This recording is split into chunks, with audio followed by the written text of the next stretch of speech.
Assalamualaikum warahmatullahi wabarakatuh. Saya Norihan binti Osman, pelajar daripada OUM Sri Manjung Perak. Hari ini saya akan mengadakan satu demo pengajaran dan pembelajaran untuk kanak-kanak prasekolah. Ia adalah merupakan salah satu subjek HDEC 3603, Sastra Cerita Kanak-Kanak 2, Cerita Rakyat Malaysia, bagi semester September 2020. Tajuk cerita rakyat yang saya pilih adalah Lebay Malang.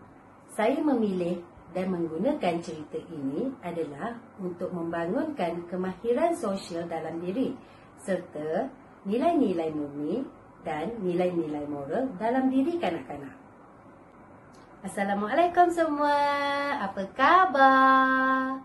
Okey, baik. Boleh tak cikgu tahu kamu suka cerita apa? Wah, Anis suka tengok cerita Upin dan Ipin. Putra?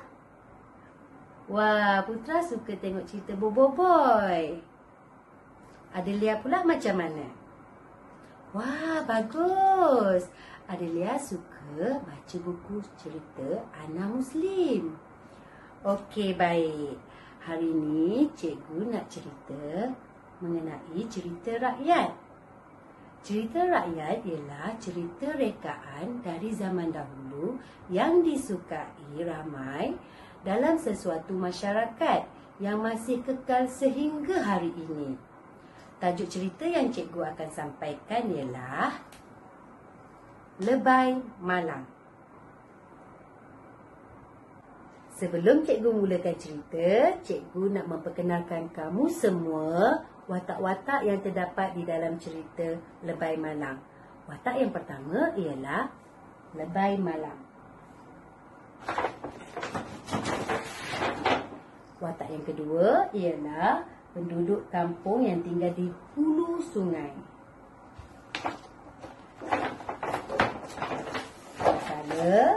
Watak yang ketiga pula ialah penduduk kampung yang tinggal di hilir sungai. Kononnya, pada masa dahulu, di sebuah desa tinggal seorang lelaki yang dipanggil Pak Lebay. Rumah Pak Lebay terletak di tepi sebatang sungai. Pada suatu hari, seorang penduduk kampung datang ke rumah Lebay Malang. Saya hendak menjemput Pak Lebay datang ke rumah saya esok hari. Saya buat kenduri kahwin. Saya sembelih kerbau, kata orang itu. Di manakah rumah kamu? Lebay Malang ingin tahu. Rumah saya terletak di hulu sungai, jawab orang itu.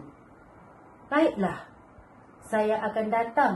Terima kasih, ujar Lebay Malang.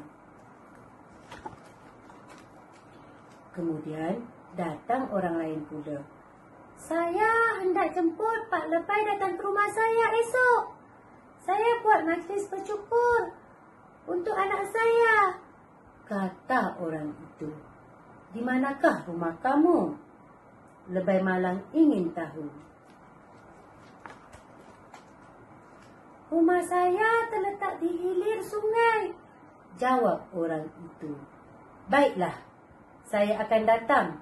Terima kasih, ujar Lebay Malang. Keesokan harinya, Lebay Malang hendak pergi ke tempat jemputan. Tempat mana harus aku pergi? Dia cuba berfikir.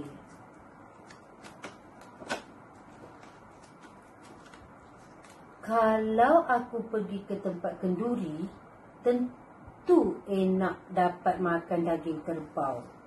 Kalau aku pergi ke tempat majlis bercukur, mungkin makan lempeng sahaja, fikirnya lagi.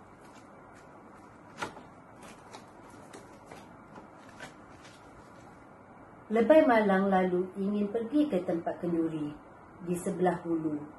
Dia mahu makan daging kerbau. dia pergi dengan sampan.